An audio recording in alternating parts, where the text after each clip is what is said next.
Welcome back to Mrs. Pollock's Introduction to MLA video tutorial. This is the fourth segment of the video tutorials, and just like the parenthetical citations, we will cover how to build works cited entries from their components. All entries we will cover here directly relate to the parenthetical citations given as examples in the previous video.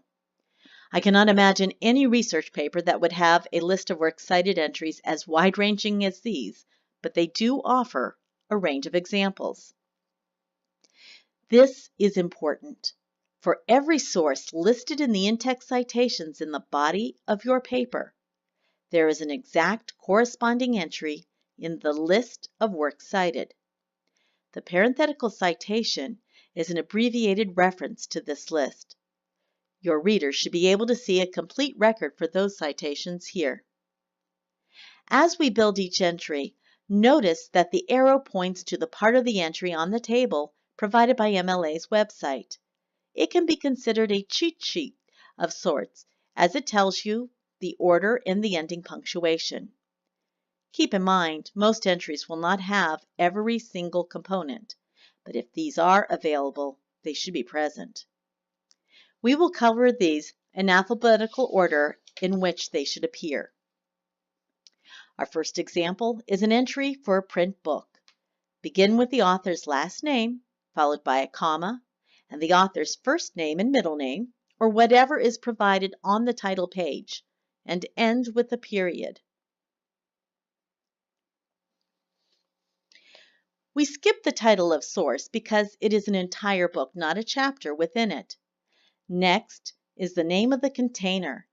In this case, it is the title of the book as it appears on the title page of the book. The entire title is italicized and in title case.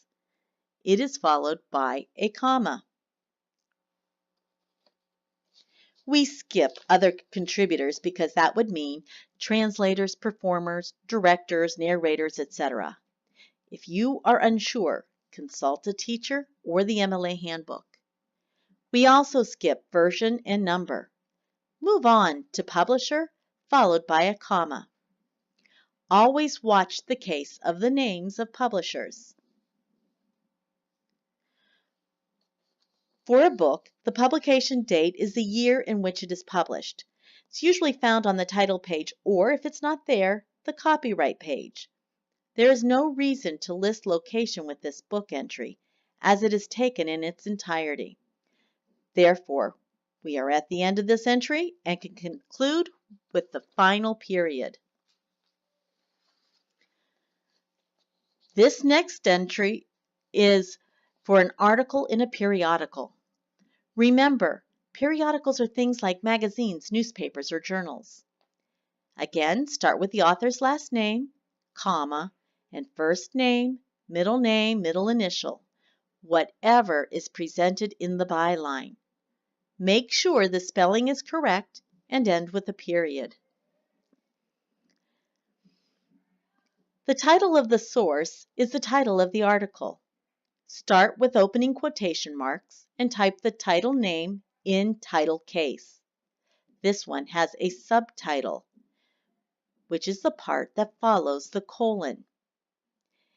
After the colon, it will always have a capital letter, even if it's a, an, or the. End the title with a period, then the ending quotation marks. The title of the container is the name of the periodical, and again, it is in italics and is followed by a comma. This next part can be tricky, as it just says number, but periodicals usually list the volume number followed by the issue number, usually on or near the table of contents. VOL period is in lowercase, followed by the number and a comma, and NO period is in lowercase, followed by the issue number and another comma. The publication date comes next, and it appears in day, month, year format. List all the information presented in the periodical. It may just be a month and a year, as it is in this case. Follow it too with a comma. The final part is the location, and we are referring to a page or range of pages on which the article appears. A lowercase p period indicates one page, and lowercase pp period indicates a range. Notice that the first page and last pages are listed with only a hyphen between the two numbers. This is the last of that entry, so we close it with a final period. After seeing an entry for a periodical, you can understand why print books are so much easier. The next entry is another print book. Again, start with the author's name, period. The title of the container is the title of the book, so it is in title case and italics and followed by a comma. Like the other example, we move down to the publisher and follow it with a comma. The publisher is followed with the date or its year of publication. If more than one is listed on the copyright page, list the most recent date. This entry ends with a final period. Our final example is a website source. Like the periodical, it has more components to search for. Unlike a periodical, there is no uniformity among websites as to where the information can be found. It is your job, however, to find as much as you can. I highly recommend consulting the MLA Handbook for guidance if you struggle with this. Once again, we begin with the author's name. Notice that this is a hyphenated last name. Treat it as one unit, not two. With web articles, the author may get a byline, and you will have to look for it near the title of the article or at the end. You are responsible for locating this information. Sometimes, though, there is no listed author. You would skip to the next component, the title of the source. End the author's name with a period. The title of the source in this example is the title of the article. It begins with quotation marks, appears in title case, ends with a period, then the closing quotation marks.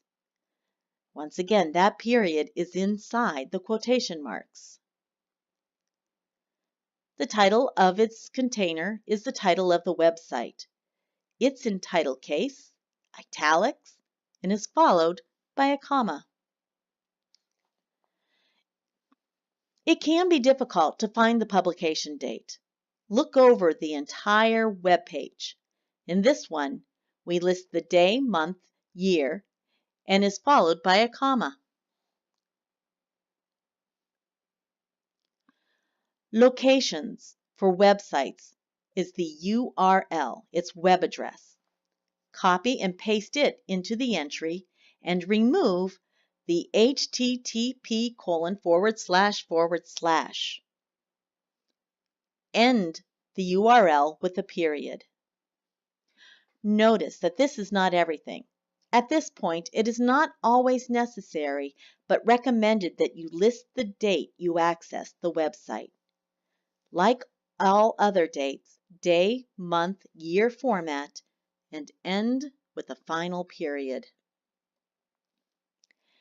These videos only scratch the surface of MLA format. I cannot stress enough how important it is to refer to and get to know the MLA Handbook. If you are comfortable with it, switching to APA or Chicago Manual of Style or any other style guide will be a breeze.